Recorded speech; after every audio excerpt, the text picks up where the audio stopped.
Security, get her out. Sir, she came in through the side door. I don't care how she got in. She's making a mess here. Gerald Ashworth snapped his fingers toward the black girl on the other side of the ballroom. The hungry girl had followed the piano music inside. Please, I just want to play the piano. I'll play for food. That's all. Play for food? The crowd burst into laughter. Little girl, dogs do tricks for food. Are you a dog? The girl didn't flinch. No, sir. I'm a pianist. Gerald pulled a $100 bill from his wallet. He folded it into a paper airplane. He tossed it at the girl's feet. Here, pick it up. The girl didn't pick it up. What nobody understood was that this girl was about to make them all feel insignificant. Her name was Imani Fletcher. And 6 hours before Gerald Ashworth flicked a paper airplane at her feet, she woke up under a pedestrian overpass near the Chicago Riverwalk. December air doesn't ask permission. It cuts. Through the sleeping bag held together with duct tape. Through the 2 shirts she wore to bed. Through the hoodie she'd had since she was 16, the one that used to be her father's. The zipper had been broken for a year. She held it closed with a safety pin. Imani sat up, breath coming out in thin, white clouds. She folded her belongings into a single backpack, a toothbrush, a pair of clean socks, a phone with a cracked screen and no service. And one thing she protected with her life, a worn leather notebook, every page filled with hand-drawn piano keys and musical notation written in pencil. That notebook was her piano. She walked 22 blocks to the community kitchen on West Madison.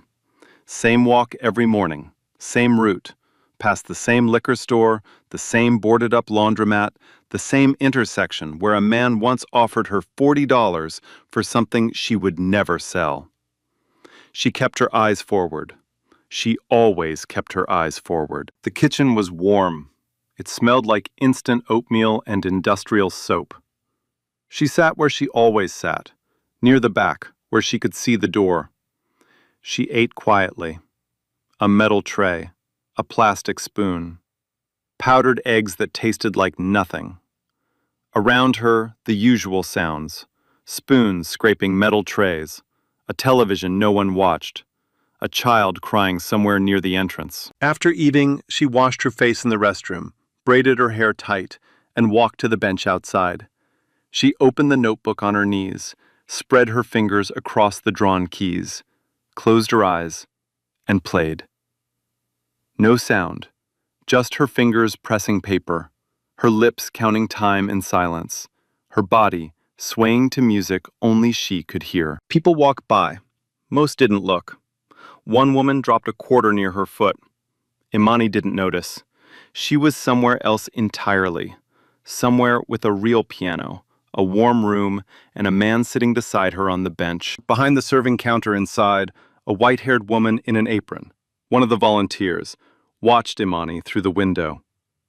She watched the way the girl's fingers moved across the paper. Not random, not fidgeting, precise, musical. The woman's eyes stayed a beat too long. Then she said nothing. She ladled another bowl of oatmeal and moved on. Nobody knew her name yet, but she'd been watching Imani for weeks. Imani didn't start on the streets. Nobody does. Her father's name was Calvin Moore, jazz pianist, South Side. He played small clubs that paid in drink tickets and applause. He never made it big, never recorded an album, never played a stage with his name on the marquee. But he could play. He started teaching Imani when she was 4, an old upright piano in their apartment on Cottage Grove, scratched, slightly out of tune, with a dead key at the top end. Didn't matter. Calvin sat her on his lap, put her hands on the keys, and said a sentence she would carry for the rest of her life. Posture first, then heart. The notes come last. By 8, she was playing Chopin's Ballade No. 1 in G minor. Not perfectly, but the feeling was there, raw, unpolished, and impossible to teach. By 12, she was performing at local recitals. Teachers called her gifted. Calvin said something simpler. "You're my encore, baby girl. The best thing I ever played." Their last night together was a Tuesday. Calvin sat beside her on the bench. She played the melody.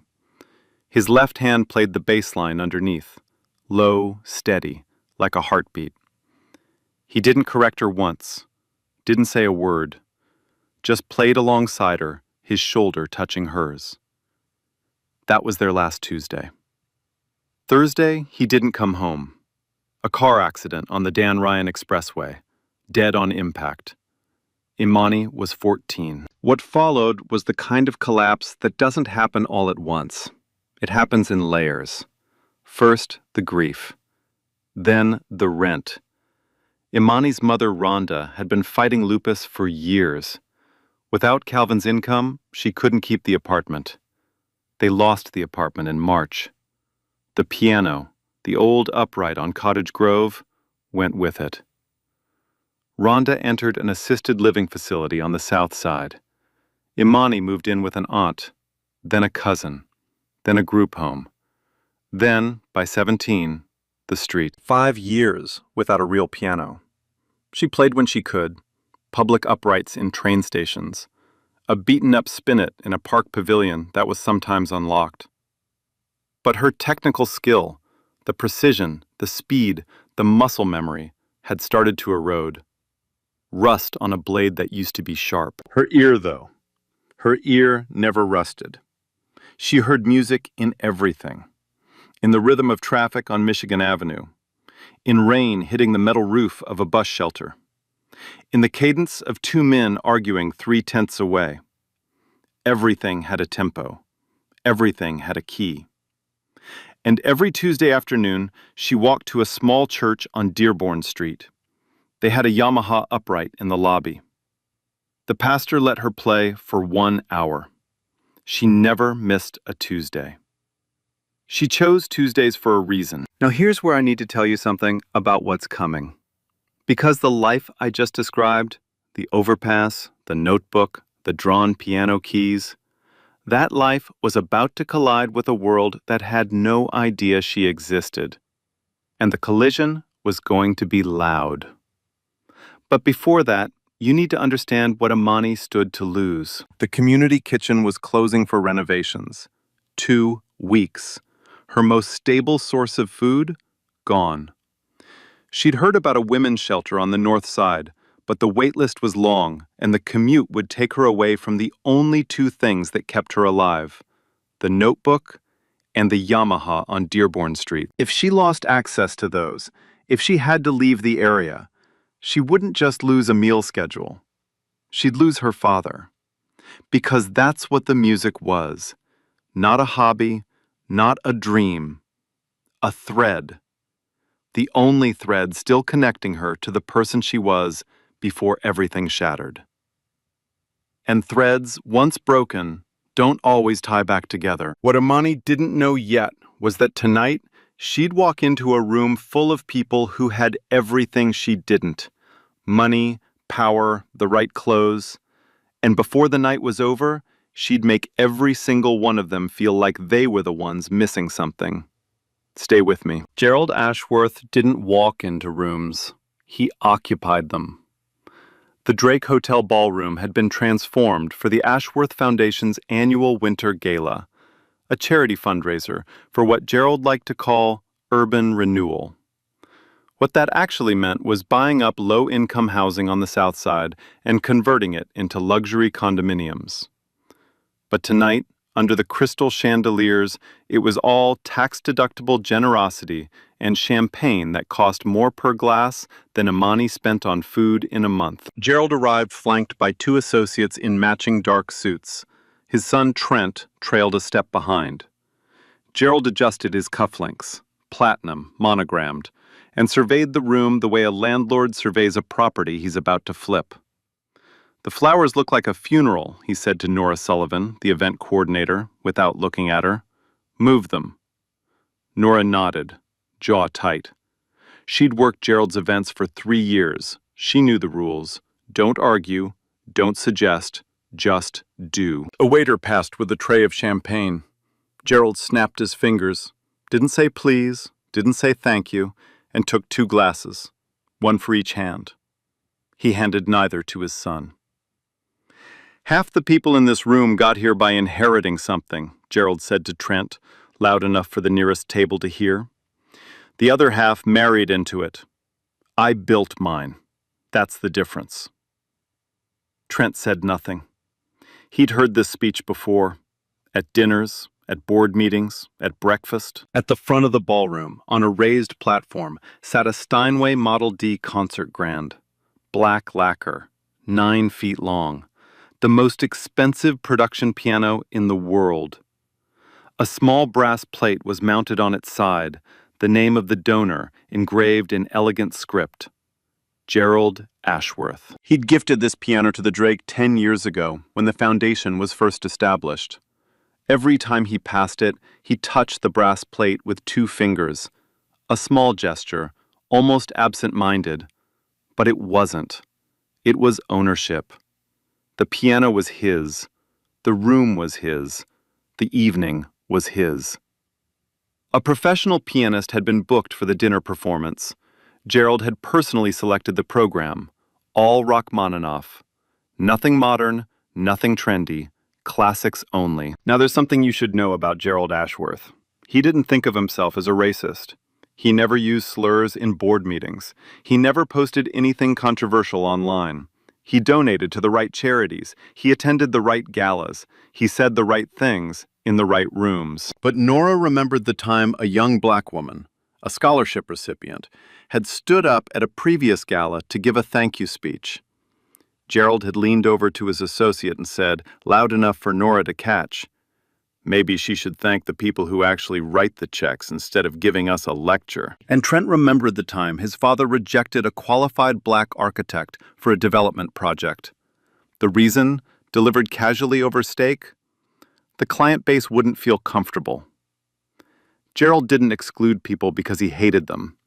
He excluded them because he genuinely believed talent was proven by pedigree, by credentials, by institutions, by the right last name and the right zip code. If you didn't have those things, you hadn't earned the right to be in his room. And tonight, someone without any of those things was about to walk into his room and sit down at his piano. At 10 minutes to 8, Nora's phone buzzed. She read the message. Read it again. Her face went white. The pianist had canceled. Family emergency. Last-minute text. No replacement. Nora crossed the ballroom to Gerald, keeping her voice low. "Gerald, we have a problem. The pianist can't make it." Gerald's glass stopped halfway to his mouth. "What do you mean, can't make it?" "Family emergency. He just texted. I've been calling agencies, but it's Saturday night. I can't find anyone on this short. I'm not paying for a piano that sits there like furniture." He said it like a verdict. Then he turned back to his conversation, leaving Nora standing there with a dead phone and a Steinway that no one was going to play. The piano sat under the spotlight, silent, waiting. And outside the Drake Hotel, on the sidewalk, Imani Fletcher was walking past. She wasn't headed here. She was looking for a late-night diner on Rush Street that sometimes gave away unsold food before closing. The wind was sharp. Her fingers were numb inside her pockets. Her backpack pulled at her shoulder. Then she heard it. Not music, not exactly. The faint hum of piano strings. Residual vibration from the tuning earlier that evening, still hanging in the air, slipping through a side door, propped open by a catering worker on a smoke break. Most people wouldn't have heard it. Most people don't listen for things that aren't there. Imani stopped walking. She turned toward the door, and she stepped inside. So let me ask you something. If you were Imani, hungry, cold, invisible, and you heard the sound of the one thing you loved most in the world coming from behind a door that happened to be open, would you walk in? Or would you keep walking? The service corridor smelled like roasted lamb and starched lemon. Imani followed it toward the sound of voices, clinking glasses, laughter, the low hum of 100 conversations blending into one. She reached the edge of the ballroom and stopped. Crystal chandeliers, women in gowns that caught the light when they moved, men in black tie holding drinks like accessories, candles on every table, flowers she couldn't name. And at the front of the room, raised on a small platform under a single spotlight, a Steinway grand piano. Imani's breath caught. She had seen pianos before, uprights in churches, spinets in community centers. But this was something else. Black lacquer so deep it looked like still water. 9 feet of engineered perfection. The kind of instrument she'd only ever seen in photographs. Her right hand twitched at her side, fingers curling inward slightly, involuntarily, muscle memory reaching for keys that weren't there yet. She took a step toward it without thinking, then another. The way a person walks towards something they've been missing for 5 years. Nora Sullivan spotted her first. A girl in a stained hoodie and wet sneakers standing at the edge of a black tie gala. Nora assumed she was lost, maybe a staff member's daughter. She approached gently. "Honey, are you looking for someone?" Imani didn't look at Nora. Her eyes were locked on the piano. Can I play? Just for a few minutes. I'll leave after.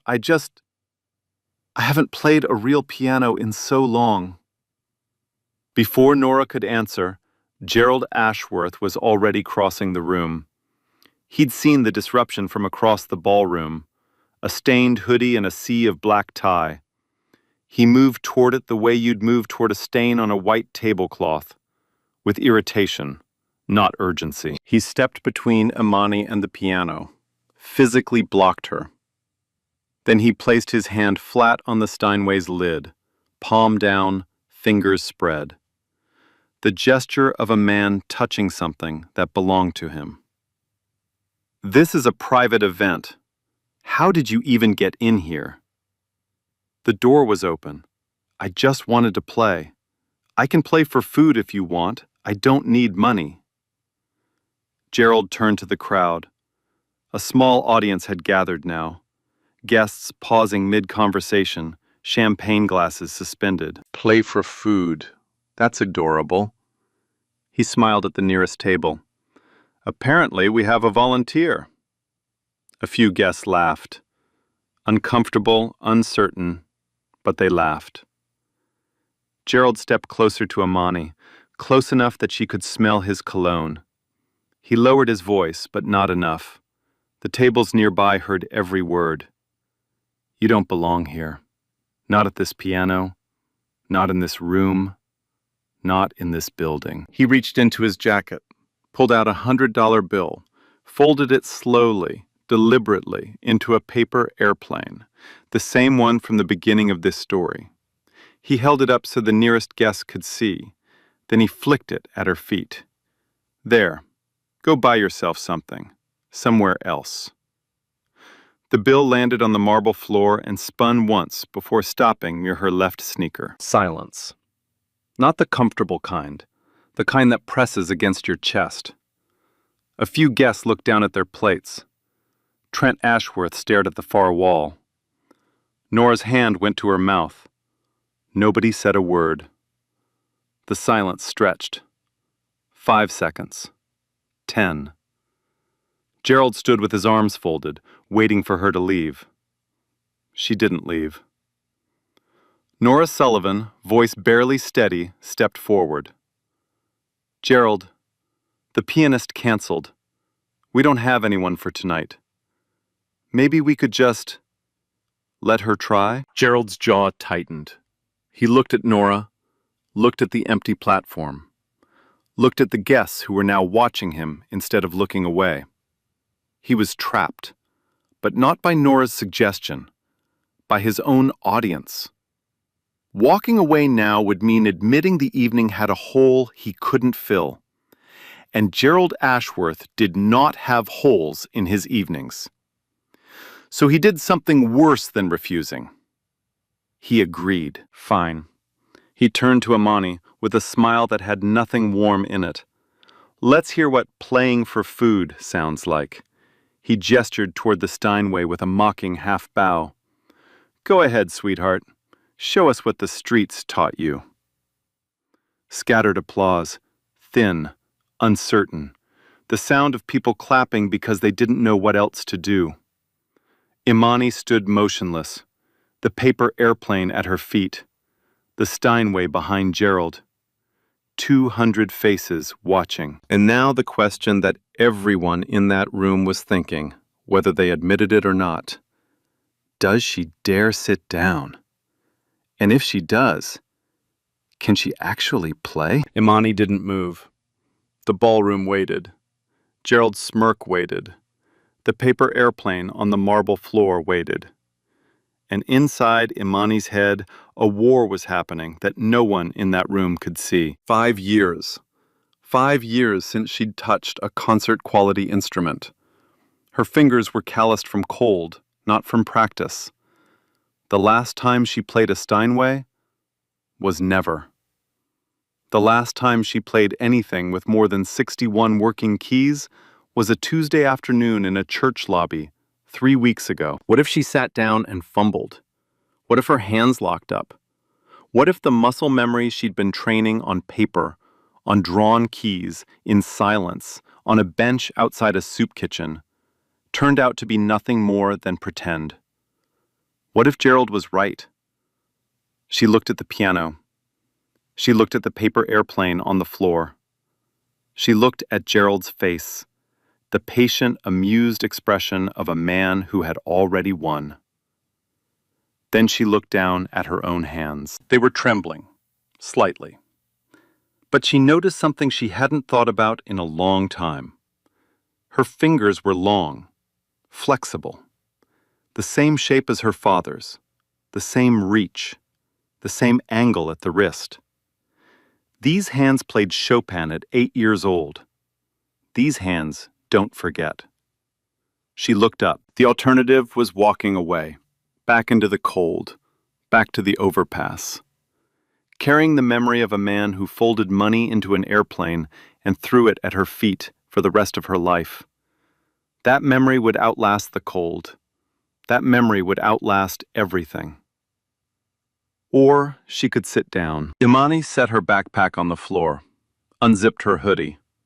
Underneath, a plain black t-shirt, worn thin at the collar. She walked to the piano. She didn't look at Gerald. She didn't look at the crowd. She didn't say a single word. She sat on the bench, adjusted the height, muscle memory from a decade ago, her body remembering before her mind caught up. She placed her fingers on the keys without pressing them, closed her eyes, drew one slow breath.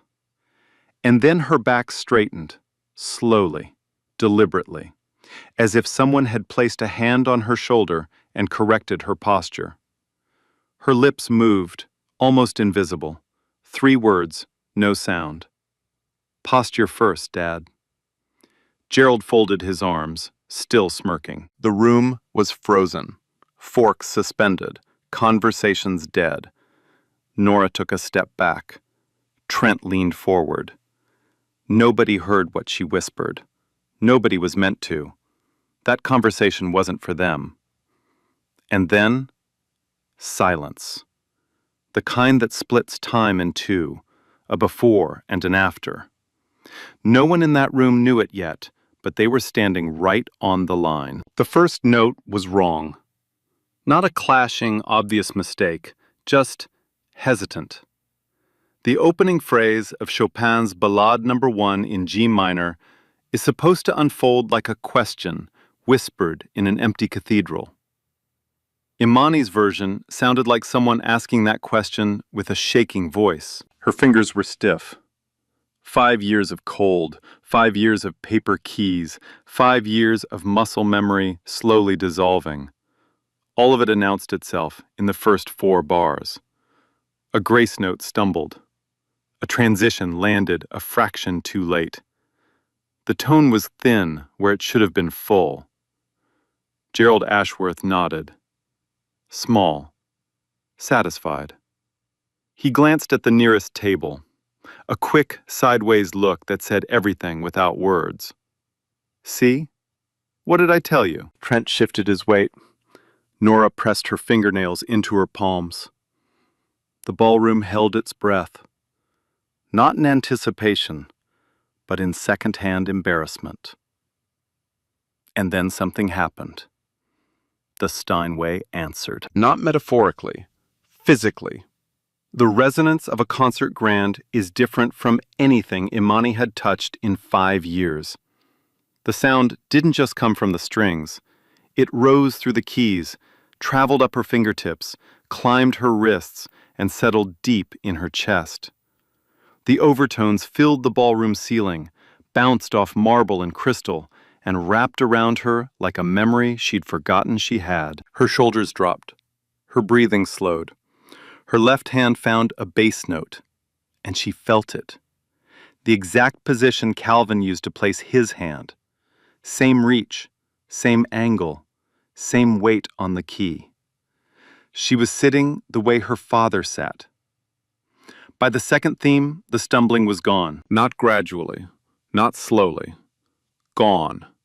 As if a switch had been flipped somewhere between her hands and her heart. The notes stopped being correct and started being alive. The phrasing shifted from recitation to conversation, the kind you have with someone you haven't seen in a very long time and aren't sure you'll ever see again. A woman at the third table set her wine glass down, carefully, deliberately. She didn't pick it up again. A man in his 60s loosened his tie. Not because he was warm, because something in his chest needed more room.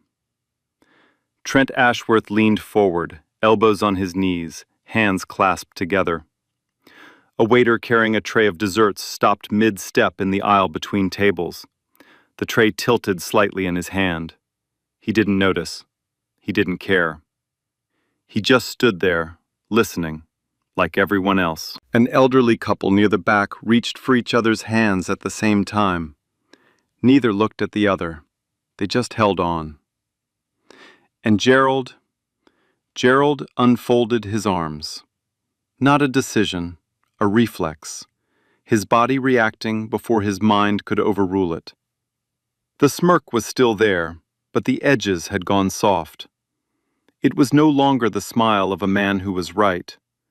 It was the expression of a man standing on ground that had just shifted beneath his feet. Imani's left hand rolled through a passage like distant thunder. Her right hand sang a melody above it, climbing, falling, climbing again. A conversation between grief and hope, between a daughter on a bench and a father who would never sit beside her again. Her body began to sway, chin lifting, eyes still closed. She wasn't performing anymore. She wasn't proving anything to anyone. She was remembering. Now let me stop here and ask you something. Have you ever watched someone do the thing they were born to do?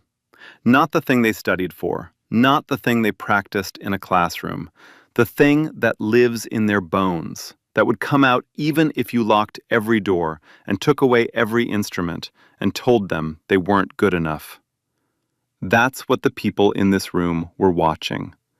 And most of them were only just starting to understand it. The ballad moved into its development section. Darker, more complex, the music twisting and folding like a river changing direction underground. Imani navigated passages that most conservatory students spend months drilling. Arpeggios stretching across 4 octaves, chromatic runs requiring each finger to land within a millimeter of precision. She played them the way most people breathe, without thinking, without permission. Nora Sullivan was crying, silently, tears running down both cheeks, hands clasped in front of her mouth, her whole body trembling with the effort of staying quiet. Then came the moment. There's a passage in Chopin's Ballade No. 1, about 2/3 through, where the music pulls back to almost nothing, a single sustained note, a breath. The entire composition narrows to a point so small and so fragile you could hold it between two fingers and feel it vibrating. Imani held that note. The room held it with her. 3 seconds of silence. 5 seconds. The chandelier above the piano cast a slow-moving pattern of light across her closed eyelids. Nobody moved. Nobody whispered.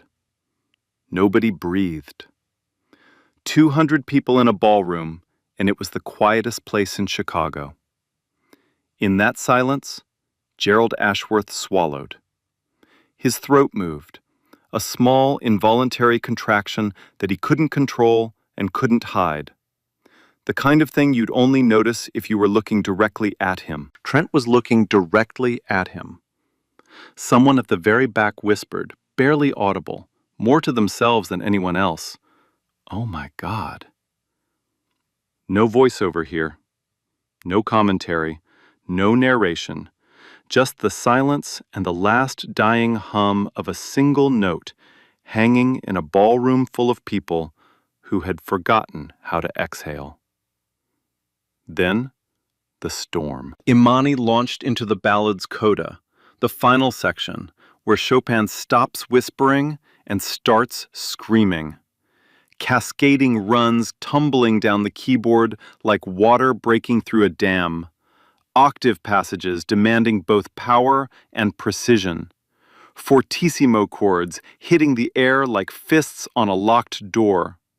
The kind of playing that separates the gifted from the great, the trained from the chosen, the people who learned music from the people music chose. Her fingers blurred across the keys.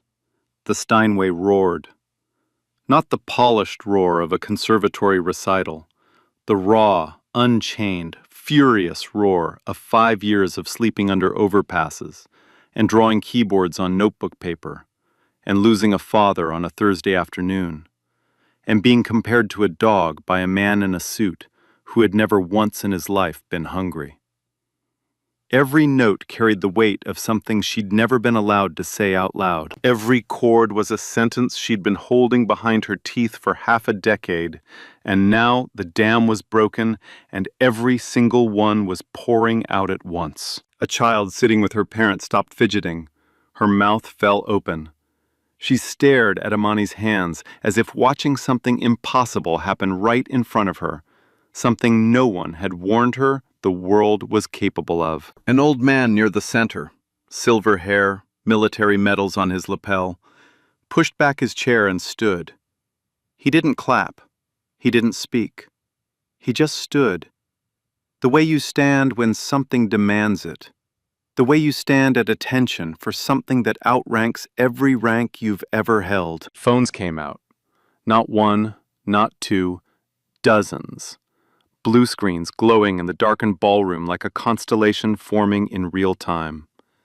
Every screen pointed at the same place. Every lens aimed at the same pair of hands. Nora was still crying, clapping through her tears without realizing she'd started. The final octave runs, passages that professional pianists struggle with, that competition judges use to separate contenders from pretenders, that music professors point to and say, "This is where you find out who someone really is." Imani played them clean, every note, precise, deliberate, ferocious. Dynamic range stretching from a whisper that barely stirred the air to a sound that shook the water in the crystal glasses and rattled silverware against china. Then the final chord. Both hands came down. She held them there. The Steinway sang, one massive, resonant chord that filled the entire ballroom, bounced off marble, rang through every chandelier, and then slowly, faded into nothing. She lifted her hands, placed them in her lap. Silence. 2 full seconds of absolute silence. But she wasn't done. Without pause, her hands returned to the keys. She began playing something no one recognized, because it didn't exist yet, never been played, never been written down, never been heard by any human ear. It was being born right now, under this spotlight, on a piano a billionaire donated 10 years ago to prove how important he was. An improvisation. Jazz melody. Tender, intimate, woven through with classical harmony. Two musical languages braided into something that belonged to neither and both. Her father's voice and her own. Two generations in one pair of hands. And then something extraordinary happened. Her left hand began playing a bass line. Not random, specific. The exact bass line Calvin Moore played beside her on their last Tuesday night together, the night before the Thursday he didn't come home. Low, steady, repeating, like a heartbeat that refused to stop even after the body it belonged to was gone. Her right hand played the melody above it, her part, the daughter's part. For the first time in 5 years, both parts were being played at the same time. She was playing his role and hers, the father and the daughter, the one who left and the one who stayed, the heartbeat and the voice that still needed it. The music was quiet, gentle, almost conversational. It sounded like a girl sitting beside an empty chair, talking to someone who couldn't answer back, telling him things she'd been saving for 5 years, about the overpass, the notebook, the drawn keys, the Tuesdays she never missed because he was the reason she chose that day. The sound of his piano she still heard every night before falling asleep under a bridge in December. She played for 90 seconds, then stopped, gently. The way you set down something fragile, something you've been carrying so long, your arms have forgotten what it feels like to be empty. Her hands trembled. Not from nerves, not from cold, from release. She opened her eyes. The ballroom was blurred. She blinked twice, and when her vision cleared, she saw 200 people standing on their feet, and one man still standing exactly where he'd been 10 minutes ago, arms at his sides, face completely empty, with a paper airplane still lying on the marble floor between them. The ballroom exploded. Not polite applause, not the careful, measured clapping of people who attend galas and know when to start and when to stop. This was a roar, raw, uncontained, the kind of sound that comes from 200 people who just experienced something they weren't prepared for and don't know how to process except through their hands. Chairs scraped against marble as guests stood, not one by one, in waves, like dominoes made of people. Hands clapping above heads. Someone at the back shouted, "Brava!" and the word carried across the room like a match thrown into dry grass.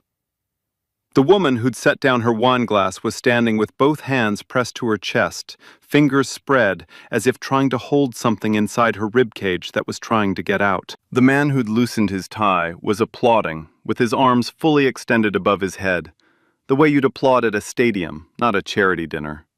Nora Sullivan was still crying. She hadn't stopped. She was clapping through the tears, mascara streaking down both cheeks, and she didn't care. She didn't even know. Trent Ashworth was on his feet, clapping hard, harder than anyone in his section. And he was looking at his father. The child who'd been staring tugged her mother's dress. "Mommy, is she famous?" The mother's voice cracked on the answer. "She should be." The old veteran near the center, the one who'd stood up during the coda, didn't clap. He just nodded. Slow. Once. Toward Imani. A nod between two people who understood what it meant to fight for something when the odds said you shouldn't bother. No words necessary. None would have been enough. And Gerald Ashworth stood motionless, arms at his sides, not folded, not crossed, just hanging. The posture of a man whose skeleton was still standing, but whose certainty had left the building. His face. Let me describe his face. It wasn't anger. Anger would have been easier. Anger has direction. Anger knows what to do with itself. This was something worse. This was the slow, visible, real-time collapse of a man realizing that the last 20 minutes had rewritten every assumption he'd ever had about who deserved to be in his room, at his piano, in his world. And the rewriting had been done by a 19-year-old girl in a stained hoodie who hadn't even raised her voice. His jaw moved. No words came out. His eyes dropped to the floor, to the paper airplane, the $100 bill he'd folded and flicked at her feet, still lying on the marble, exactly where it had landed. In the middle of a standing ovation, surrounded by 200 people who were now looking at him and the paper airplane, and understanding exactly what kind of man folds money into a toy and throws it at a hungry teenager. He didn't pick it up. He didn't apologize. He took one half step backward, small, involuntary, the kind of retreat your body makes before your brain authorizes it, the kind of step that says everything a mouth refuses to. Trent watched him take that step, and for the first time in 30 years, Trent didn't look away. He looked directly at his father's face, held the gaze, steady, unblinking. Gerald was the one who turned away. The room was still roaring when Imani stood up from the bench. She wasn't triumphant. She wasn't gloating. She wasn't performing a victory lap. She was calm, the deep, settled calm of a person who has just remembered something they were afraid they'd forgotten. She looked at Gerald, not with anger, not with defiance, not with the satisfaction of someone who'd won. With something quieter than all of those things. Something that didn't need a name. You asked what the streets taught me. Her voice was soft, almost lost in the applause. They taught me that a piano doesn't care who's sitting at it. She picked up her backpack. The room was still on its feet. There's a word for what just happened. It's not revenge. Revenge is loud, and it needs an audience. This was something quieter. This was proof, offered without apology, received without condition. And the thing about proof is, once it's in the room, you can't unfeel it. Imani made it halfway to the service corridor before Nora Sullivan caught her. Wait, please, just wait. Imani turned, backpack already on her shoulder, body angled toward the door, the posture of someone who had spent 5 years learning how to leave places before anyone asked her to. Nora's mascara was ruined. Her hands were shaking. You're not leaving without eating. Not tonight, not from this building. She walked Imani to a quiet side room off the main kitchen and came back with a full plate. The same plate being served to guests in the ballroom. Roasted lamb, potatoes gratin, asparagus with hollandaise, a cloth napkin, real silverware, a glass of water with ice. Imani looked at the plate for a long time before picking up the fork. Her hand trembled, not from the performance, from the fact that this was the first meal she'd eaten with real silverware in longer than she could remember. She ate slowly, carefully, the way someone eats when they're not sure the food is really for them. While she ate, the door kept opening. Guests, one by one, business cards between their fingers. A woman in a dark green gown, board member of the Chicago Symphony's education outreach, pressed a card into Imani's hand. Call me Monday. I mean it. A retired attorney asked if she had any recordings. Imani shook her head. He left his card anyway. A younger couple asked if she gave lessons. Imani almost laughed. Almost. She held the cards in her lap, like they might dissolve if she gripped too hard. She wasn't used to being seen. Not like this. Not as a person with something to offer, instead of something to remove. Then the door opened one more time. 71 years old, white hair cut short. No gown, no jewelry.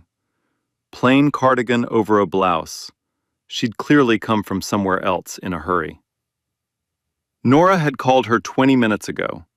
Her name was Dolores Crawford, and Imani recognized her. Not her name, her face. The volunteer behind the serving counter at the community kitchen on West Madison. The woman who ladled oatmeal every morning and watched Imani through the window. The woman who saw fingers moving across drawn piano keys on a notebook and said nothing. For weeks, she just watched and waited. Dolores pulled a chair next to Imani and sat down. She didn't gush, she didn't cry, she didn't say, "That was beautiful," or "You're amazing." She spoke the way one musician speaks to another. Your Chopin was raw. Your left hand rushes in the development section. Your pedaling needs discipline. No one had given Imani a technical critique in 5 years. Dolores paused, then quieter. But that improvisation at the end, that bass line, that wasn't random. That was someone else's voice. Whose? Imani looked at her hands, the hands that had just played both parts on a Steinway in front of 200 strangers. My father's. He played jazz. He died when I was 14. Dolores was quiet for a long moment. Then, softly, "He's still playing." Neither of them spoke for a while after that. The noise from the ballroom filtered through, muffled applause, conversation, clinking glasses, a different world behind one door. Then Dolores reached into her cardigan pocket. She pulled out a single key on a plain ring. "I have a piano at home, Boston Grand, not a Steinway, but it's real and it's tuned. Come play whenever you want. No strings, no schedule, just music." Imani stared at the key. She looked at Dolores, really looked at her. And for the first time all evening, her eyes filled with something that wasn't pain. She picked up the key, closed her fist around it, held it the way you hold something that might save your life. 1 week later, a guest phone video surfaced online. The caption, "Homeless girl crashes billionaire's gala. What happens next will wreck you." 4 million views in 3 days. Elliot Bradshaw, a music professor at Juilliard, saw the video on a Wednesday morning, watched it 3 times. By Thursday, he'd called Dolores Crawford. By Friday, he had Imani's name. He offered a full audition, and if she passed, a scholarship. The door didn't swing wide open. This wasn't a fairy tale. But for the first time in 5 years, there was a crack of light coming through. And Imani Fletcher knew what to do with light. She'd been practicing for it in the dark her entire life. As for Gerald Ashworth, he was not redeemed. But he was changed. The viral video forced the Ashworth Foundation board to issue a public statement about inclusivity and representation. Gerald was quietly removed from the gala planning committee. Trent Ashworth, for the first time in his life, cast a vote against his father on a board motion. Gerald never apologized publicly. But sometimes the punishment isn't a sentence, it's a mirror. And Gerald Ashworth had just seen his reflection in a room full of witnesses. This story isn't about a piano. It's about what happens when someone looks at another person, at their clothes, their skin, their shoes, their address, and decides that's the whole story, that there's nothing underneath worth discovering, that the cover is the book. Gerald Ashworth looked at Imani Fletcher and saw a problem to remove. He didn't see a musician. He didn't see a daughter. He didn't see 5 years of practicing on drawn keys in a notebook on a bench outside a soup kitchen in December. He saw a stained hoodie and a pair of wet sneakers, and he decided the story was finished. But here's what people like Gerald never account for. Talent doesn't need permission. It doesn't need a tuxedo. It doesn't need a seat at your table or your name on a donor plaque. It just needs one unlocked door and 3 seconds of silence before the first note. Imani had both. And she walked through one and filled the other with something that 200 people will carry with them for the rest of their lives. Do we laugh along? Do we look at our plates? Do we fold our money into paper airplanes? Or do we step back and let someone sit down at the piano? If this story left a mark, if you felt something when those hands hit the keys, hit subscribe. Every week, we tell stories about people the world wrote off and the moments that proved the world wrong. Share this with someone who needs to hear it today. You never know who's carrying a notebook full of drawn piano keys, waiting for an unlocked door. And drop a comment below. I want to know, have you ever been dismissed before someone saw what you could really do? What's your drawn keyboard moment? The thing you kept practicing even when nobody believed you could. Next week, a janitor at a Fortune 500 company solves a problem that stumped the entire engineering team, and the CEO's reaction will leave you speechless. One last question before you go. If Imani had walked away from that piano, if she'd picked up that paper airplane and disappeared into the cold, would anyone in that room have ever known what they almost missed? And how many Imanis are out there right now, walking past doors we forgot to leave open? Let me tell you something I'll never forget after this story. Never look down on someone just because they have less than you, because what someone has and what someone can do, those are two completely different things. You can have nothing in the pocket and still carry something inside you that money can't buy. And the people who laugh the loudest, they're usually the ones who understand the least. They see the outside and they think the conversation is over, but it's not. It's a beginning. And when the truth comes out, they are the ones left standing there with nothing to say. So be careful who you dismiss. Be careful who you mock, because you don't know what someone is carrying inside them. And one day, they might show you, and you won't be laughed anymore. Like, share, and subscribe. Real stories, real justice, every week. And remember, never judge someone can give by what they don't have.